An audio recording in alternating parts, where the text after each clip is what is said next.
1, 2, 3, 4.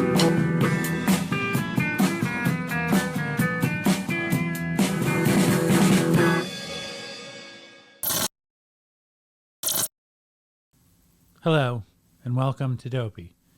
My name is Dave, and I'm here to talk about Will Smith and Chris Rock, because I don't think you've heard enough about it. So, first of all, I want to make it clear that I'm not a fan of Will Smith. I guess I liked Parents Just Don't Understand and Nightmare on My Street, and I liked Independence Day, and I liked 6 Degrees of Separation. Now, that's a lot of stuff to like for somebody. I really love Chris Rock. But I want to just talk about how, and this is sad, you know, I want to talk about how watching Will Smith smacking Chris Rock, it might have affected me more than watching Russia invade Ukraine. It's like, I don't know how to really talk about this except that I cannot imagine being Will Smith and getting on stage and smacking somebody for making a joke about my wife. I can imagine making a stupid comment about someone else and then getting smacked. And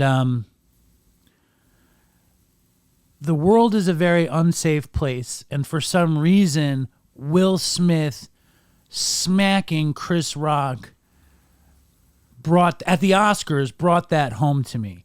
And so it makes me think of a lot of things at once. The first question it makes me think of is, like, how does this fit in recovery? Like, every meeting I go to, we talk about keeping your mouth shut or praying and pausing before proceeding. I hear people on a daily basis in a meeting talk about getting cut off on the highway or somebody giving them the finger, and that when they're in their recovery, they don't go off. They take a minute, they catch their breath, they do the next right thing. And I don't think that's what Will Smith did.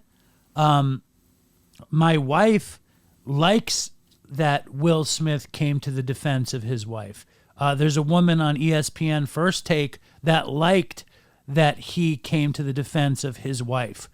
Kareem Abdul-Jabbar says that he's undermining Jada's ability to defend herself because Chris Rock didn't attack Jada Pinkett Smith with his hands. He attacked her with words, and she could have just as easily defended herself with words.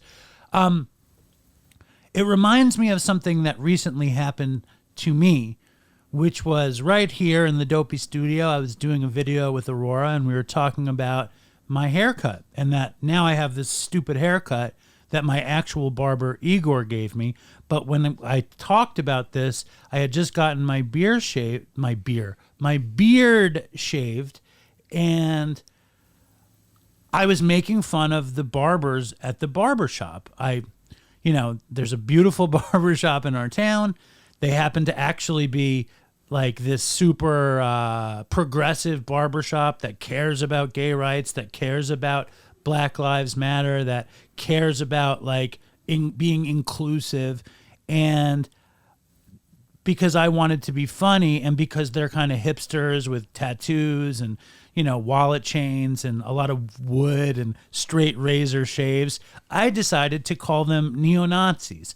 And I talked shit about the guy who gave me the shave, calling him a skinny nerd when all he was sweet. They found out that I said this stuff, and I had a very Chris Rockian moment without having to get slapped. So I think the recovery thing is to try to, be mindful of your words, be mindful of who you're talking about, and be mindful of someone else's experience. And that applies to Chris Rock and Will Smith.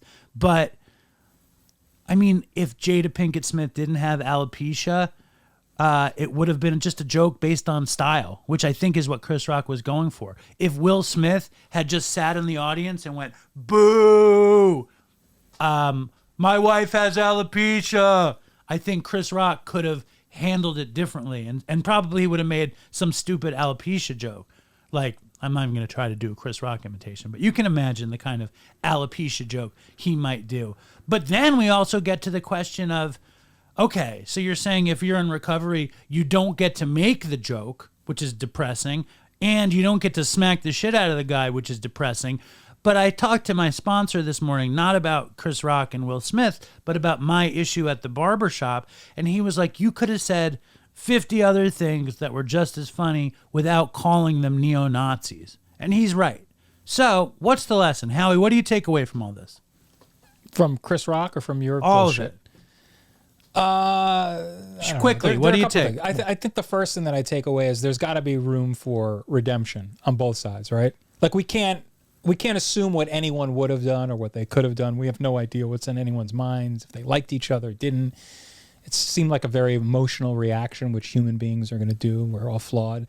But I think the main thing is like, Chris Rock could say, I'm sorry, had I known, I would never go there. That's where I draw the line. I don't know. But with Will Smith, is there a room for redemption? Like, can he make a real apology, not an Instagram apology? And would that be enough for people to go, all right, he slipped up? And then past all that, it's not really our business. You know, after all this, like maybe he called Chris Rock. Sure. Maybe they talked it out. Maybe they had some kind of kung fu match, at the dojo after dark. No. I would have loved it if Chris Rock throws the punch and Will Smith throws the slap and Chris Rock counters, and then it's a full-on fight like that you would have liked. Well, I mean, it's also something the Oscars could have considered, which is creating a fake fight and then choreographing this crazy fight. Well, next year, no matter who's hosting. No, I think they'll be too scared to do that. And then, the questions that Howard Stern asked, what if it's Jason Momoa? Does Will Smith go after him? Slap him? I don't think so. If it's Ellen DeGeneres, does he do anything? Right. No, I think there was I know Chris, he's been doing this as long as I have, even if they're not close friends.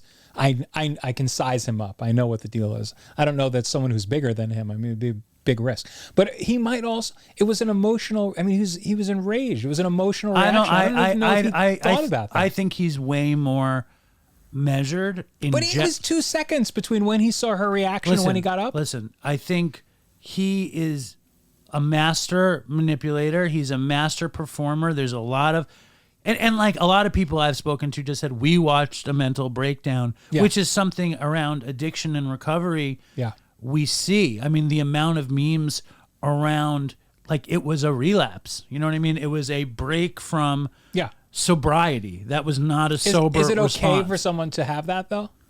What does okay mean? About redemption. Like, Will Smith 100%? Not only can he have redemption, he will get redemption because that's his brand. Yeah, his brand is redemption. Is a nice guy. How will Chris Rock deal with this? Like, what is he gonna do? I don't know. I don't think he would have made the joke about alopecia, but he makes jokes. That's his job. Yeah, that's his business. I don't know that. You know what? I think with Chris Rock, probably the thing would be, if I care at all about a line, then I guess I have to start policing what I'm saying, right? If I don't care, which maybe he doesn't care, then I just take a chance every time. And comedians need to be able to take chances. And there was an old episode. You didn't watch Mad Men, right? Yeah, I did. Okay. Do you remember the comedian who's promoting Utz? Okay, he's promoting Utz, and the Utz owner goes to the thing, and his wife is very heavy. Yeah. And the comedian, this is not the right story. The comedian goes off on his wife being so fat. Right. And he's offended, blah, blah, blah, blah, blah, blah, blah. No, but Don Draper winds up punching him because Don Draper's fucking his wife, and then he tells Don Draper's wife. So it's really not a connected thing. But thank you for the. But it reminds. Spoiler alert from 5 years ago. I say boo Will Smith, and also Chris Rock. Like the joke sucked. It kind of showed that Chris Rock is not at the height of his powers if he's making G.I. Jane 2 references. So that's my take. And also, if you're out there, before you slap somebody, before you make a stupid joke, let's practice the 3 Ps. Pause, pray, proceed. Or at least keep your fucking mouth shut. Thank you. Stay strong, Dopey Nation. This has been my hot take, and toodles for Chris. Dopey, I'm face down on the floor.